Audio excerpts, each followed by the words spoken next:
Hi there and welcome to the section on adding a new synth and some keys. This is really just a quick section to help fill the track out a little more, and there isn't anything I need to explain in any sort of great depth as it's material that we've already covered for the most part. So let's begin by opening up this other instance of Citrus. And since we haven't reached the appropriate level for sound design, I went ahead and made a very quick choppy synth sound. So here's what it sounds like.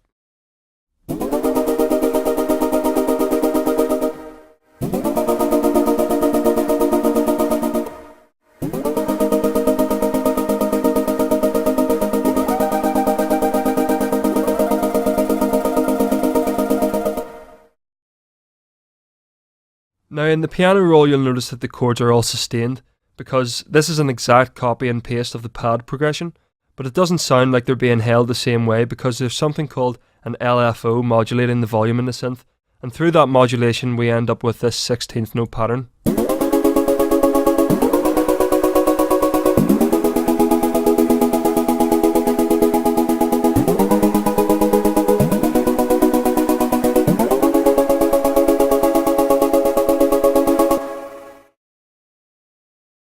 So for the time being I'm going to introduce this synth at bar 17 and leave it in right up until the very end of the song.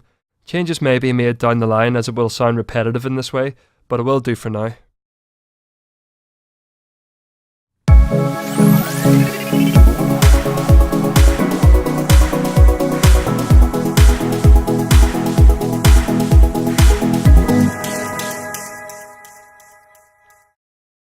So now I want to do something very different to synthesis altogether, which is working with audio in the sampler.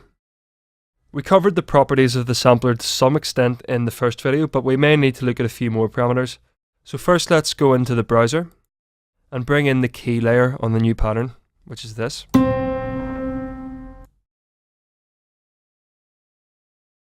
So this is a sound that I recorded which combines two instances of piano and a kalimba layered on top. And what we're going to do is turn this one sample into a playable instrument across the full range of keys. I'm just going to quickly turn off loop points in the sampler so it doesn't loop the sound. And I'm going to quickly play from the low keys and move up to the high range of keys. And I want you to just pay attention to what actually happens to the sound.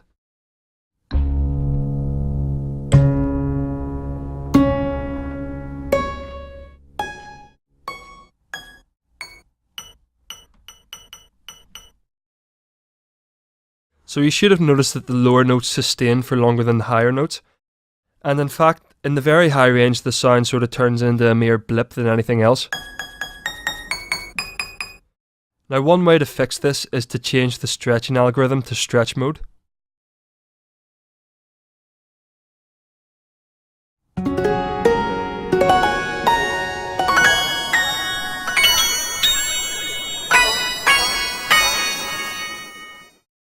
Now some artifacts are going to be introduced by stretching it in this way, so let's return back to the original resampling mode and add in the chords from pattern 11.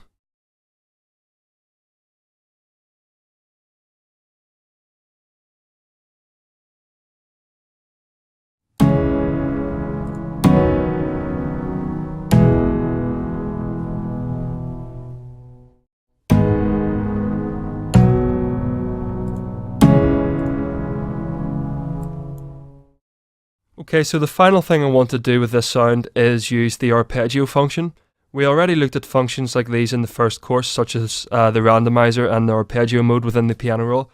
So now I want to use it to add a bit more movement to the song and to give the song an element that's a little more distinct than what we currently have so far.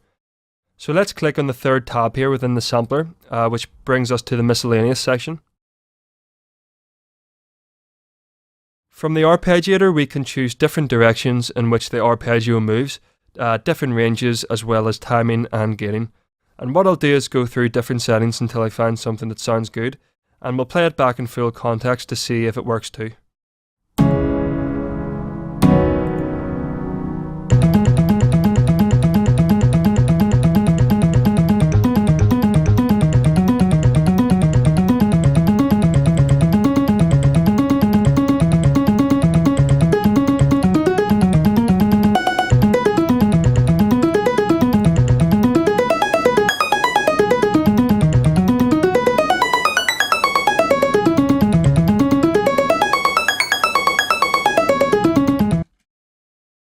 And as always, we can drop any sort of sample into the sampler now. It doesn't have to be this key sound.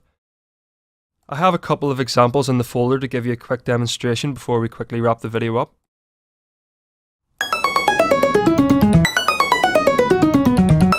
So that's the original.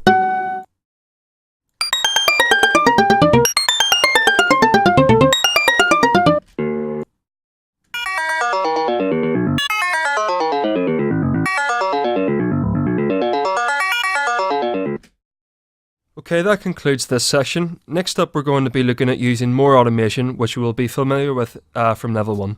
So I'll see you there.